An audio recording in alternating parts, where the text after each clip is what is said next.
Why I have taken up the struggle against Bolshevism. Why I have taken up the struggle against Bolshevism is a 2-page open letter by the Russian Lieutenant General and the commander of the Russian Liberation Army Andrey Vlasov. After the 23-year service in the Soviet military, Vlasov changed the allegiance during World War II to collaborate with Nazi Germany. According to Robert Service, Vlasov was outraged when Joseph Stalin denied him permission to retreat in time from an unavoidable encirclement of the Second Shock Army. In June 1942, Vlasov refused to be airlifted for evacuation to the rear and chose to stay with his men.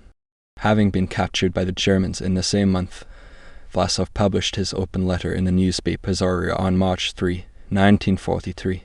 For his speeches about future independent Russia, Vlasov was placed by Germans under house arrest. Background: Vlasov was drafted into the Red Army in 1919. Having attended an infantry tactics course, he became a battalion commander. In 1930, Vlasov became a tactics instructor.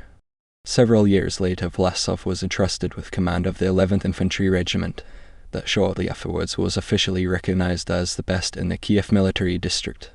In 1939, Vlasov became the chief military advisor to Chiang Kai-shek, who awarded Vlasov the Golden Order of the Dragon. Upon his return to the Soviet Union, Vlasov was appointed the commander of the 99th Infantry Division, which he retrained and reformed, bringing it out of disarray. For this work, Vlasov received the Order of Lenin and a gold watch. During World War II, Vlasov failed to defend Kiev, but successfully recaptured Solnechnogorsk and Volokholamsk from Germans. In that period, American journalist Larry Lesueur, who interviewed Vlasov, and the French journalist Steve Curie both mentioned Vlasov's popularity among soldiers. Contents: Vlasov begins his letter with a commitment to give an honest answer to the question why he is stepping up against Bolshevism. Vlasov explains that he fought in the ranks of the Soviet army because he believed that the revolution would give the Russian people land, freedom and happiness, but he realized that the victory of the Bolsheviks had brought the Russian people none of the things it had fought for during the Civil War years. Criticizing Stalin, Vlasov expresses his opposition to collectivization, political commissars and the purge of the Soviet Army command in the 1930s. In Vlasov's opinion, Bolshevism has fenced off the Russian people from Europe by an impenetrable wall.